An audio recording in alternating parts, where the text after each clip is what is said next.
Well, since the last interview, it's been kind of crazy touring and just trying to manage a family. I've got 5 kids and a beautiful wife, and just trying to manage that and take care of a house while still touring 2 or 3 weeks a month, and that's just insane. But God's been really showing His face in my life and my family's life, and my wife continuing to saying, Brandon, you're doing the right thing. I know you're doing the right thing. And it's been really cool because I've been doing these worship nights where we're trying to invite a bunch of churches in the area to come out and worship together. And I've been seeing just some amazing unity in the body of Christ. Many different denominations coming together, and that's just been awesome. And my focus has been really on worship this last year, and so it kind of made me write this album. This album is, I would say, mostly worship, and if the songs are not worship, they're my heart pouring out, which is that spot where you need to be in order to worship. So you have to break down in order to stick your hands up and say, Lord, take me, I'm vulnerable.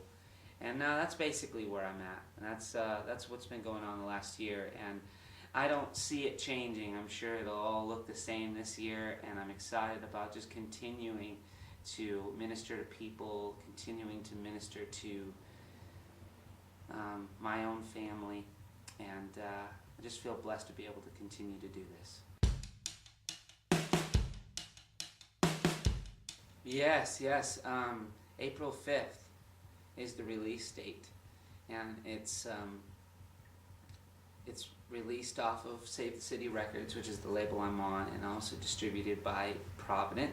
I'm excited to be a part of the Provident family now, and I'm just really excited to be able to release new music, and especially since it's all mostly worship, and because that is totally my heart. And I just want to see people worship with these songs. And so I'm excited about it. Oh, Majesty reigns. Well, Majesty Reigns, that specific song, I was reading through the Bible, and I can't remember because it's kind of a bunch of different places, but it's, this super simple words. The King of Kings who leads us out of darkness, and the Lord of Lords wraps us in His light, and it's just a praise to Him to say, God, thank you for what you've done, that you've taken us out of darkness, that you've just showed us the way, and then that bridge I just think is an anthem. We sing simple words to declare your truth, to declare your worth, to claim that you are God of all. And I think that is what I want. I want everybody to be able to sing that in their life, to be able to say, God, you conquered the grave, you conquered everything, and you've taken me out of the darkness. And so that's what that song's about.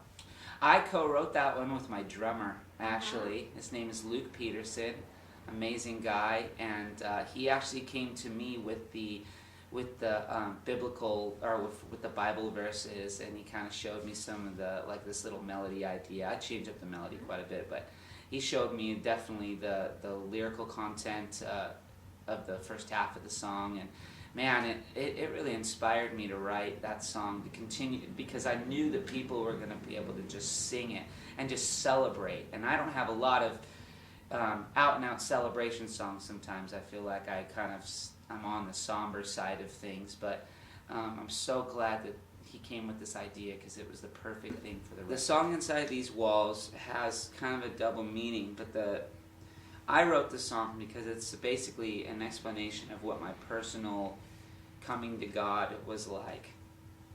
And it was kind of a slow, drawn-out process. I did grow up a Christian, but my just things that I grew up singing with my family, and I love my parents and I love my sisters so much. But I think growing up in that kind of family, doing Christian music, you just know everything. You feel like you've learned every Bible story 20,000 times, and you've experienced church politics, church everything, and so I just kind of started being disillusioned by it when I was young, 16, 17 years old, and I was in love with music, and I was in love with a girl, which ended up being my wife, and so I just kind of fell away for, I think visibly I fell away only for maybe a year, but mentally I fell away for almost 5 years. It took me 5 years to come back to really understand who Jesus was and what he did for us, and really to understand That's what that song, Inside These Walls, is about, and I just felt like it was a great title for the record, just to be able to say, hey, come inside my walls, come inside my house, and come and see and feel what I felt, hear what I heard, see what I saw. This year I have a feeling it's going to be a lot crazier. I already have dates in places that I've never played before. Like? I'm playing throughout the Kentucky, Nebraska, South Dakota, North Dakota, all of that area, and then I'm going to be doing a whole south run, New Mexico, Arizona, Texas. I don't know if I'll get to Florida, but I mean, that's only the first 5 months of the year, so 5-6 months of the year. So pretty crazy, but I'm excited, and I'm doing a lot of purity conferences and men's conferences and worship conferences. Those are all in different towns, but when it comes to touring with my band, that's when I'm going to be playing those areas specifically. It's www.brandonbeemusic.com, and I believe my dates are on my Facebook as well, which is Brandon BEE. Thanks for joining me on Breathecast. I'm so blessed to be a part of the Breathecast family. God bless you. Come inside these walls.